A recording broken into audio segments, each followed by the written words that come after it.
Hi, I'm David Gerard. This is Pivot to AI. Today, delete your emails for Britain. It's a long hot summer and the UK has a drought. The National Drought Group has put out an official government press release on how you can help save water. You might think the problem involves the huge hyperscale AI data centres the government is pushing hard that use millions of litres of fresh water per day for cooling, and also the water companies who leak away huge amounts of the water because they can't be bothered doing maintenance. Nah, it's you. You personally. You're the problem, not them. This press release includes helpful things you can do. Collect rainwater. Take shorter showers. Fix that leaky toilet. Water your garden with water from your kitchen, because soil loves detergent apparently. But the banger is, quote, delete old emails and pictures as data centers require vast amounts of water to cool their systems, unquote. The government is claiming in official advice that you, deleting your emails and pictures, will do more than the square root of bugger all, and it's up to you as one individual to make things better for the data centers. That's because you need to fix it and not say the data center's fixing it. Quote, we are grateful to the public for following the restrictions we're in place to conserve water in these dry conditions. Simple, everyday choices such as turning off a tap or deleting old emails also really helps the collective effort to reduce demand and help preserve the health of our rivers and wildlife, unquote. So just in case someone asks why that's stupid, your phone, you got pictures on it, right? They're on the memory. Flash memory still saves the picture when it's switched off. Storage in data centers is a bigger version of this, and it's either flash or it's old-style hard disks. When it's running, flash uses nearly no power. Old-style hard disks use a bit more. But either way, the amount of power does not depend how much data is on the disk. It just doesn't. That has no relation. Anyone who says it does is not competent to talk about it. They're an idiot who is not qualified to speak, especially for the government in an official capacity. The fun part of this idiot claim is not just that it clearly marks anyone making it as a moron who needs not to be let near sharp objects. It's that DEFRA is defending it. DEFRA has a press contact phone number, so I called to ask where this remarkable claim about email came from, what the thinking was, and specifically how much water deleting an email saves. The media contact guy on the phone got quite belligerent. He said it worked because stuff on the cloud is stored in data centers that produce heat. He insisted this was the complete explanation for that line in the press release. He then demanded that I prove to him it doesn't work like that. Like, you're the ones making the very stupid claim, dude. He couldn't speak on the record, which is not so useful for a media desk, really, so I emailed DEFRA yesterday asking, 1. If this is true, how much water does deleting one email save? How much does deleting 1 million emails save? 2. How did this claim make it into the press release? To my disappointment, I haven't had an answer yet. Let's see if they get around to it before I publish this video.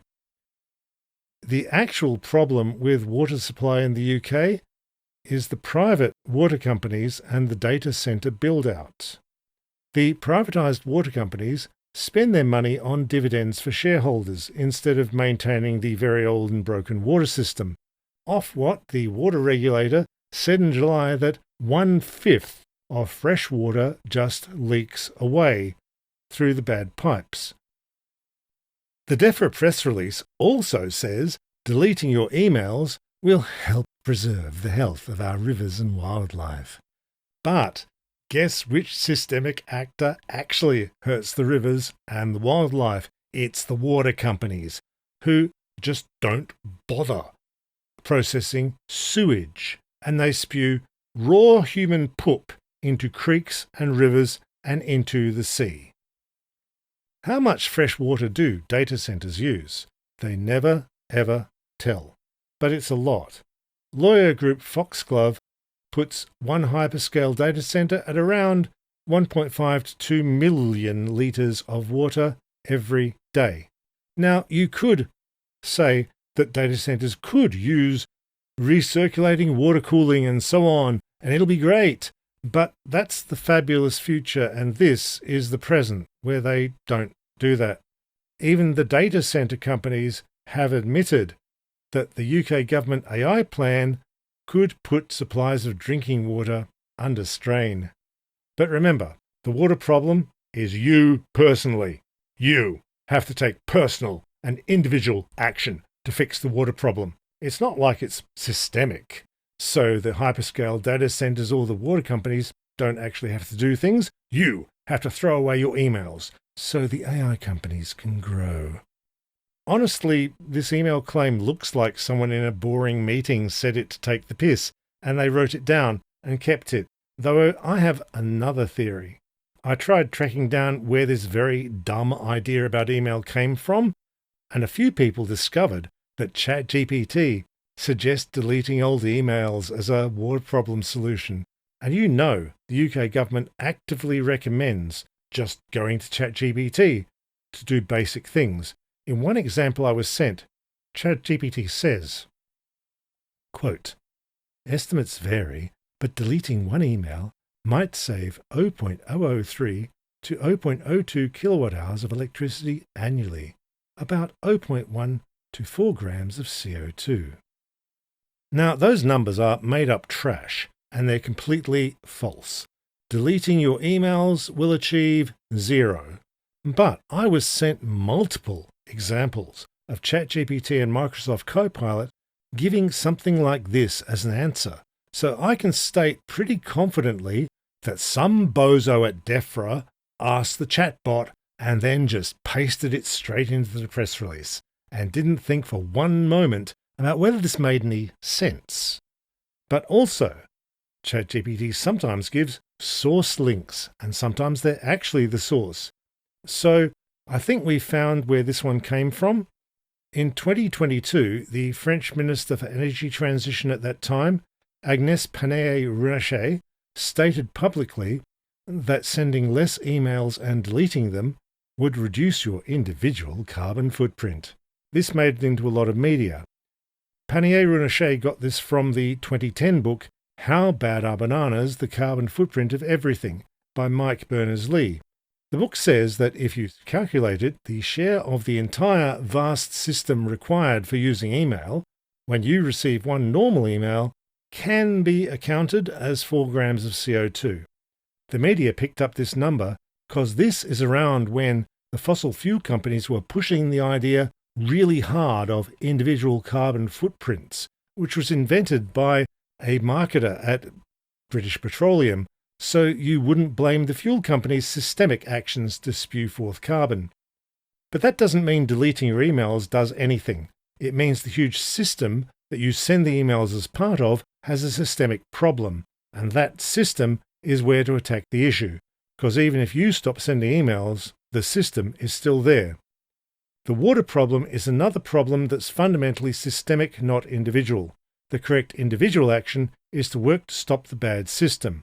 DEFRA telling you to delete old emails is a deliberate attempt to push the blame to individuals for what's being done by a system that's being loudly and directly encouraged by the government. Individuals do not have the off switch. The government does.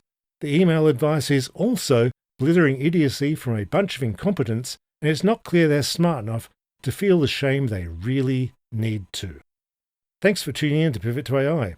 If you found this episode useful and informative, please do send it to just one other person.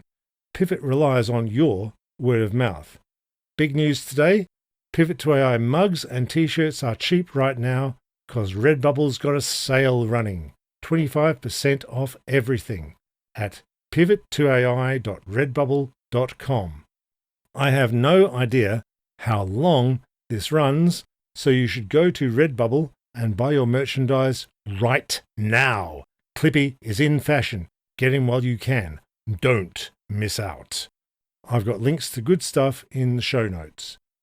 Please do hit like, hit subscribe, leave a nice podcast review, and of course, drop $5 in the Patreon in the show notes below. Thank you all. See you tomorrow, and bye for now.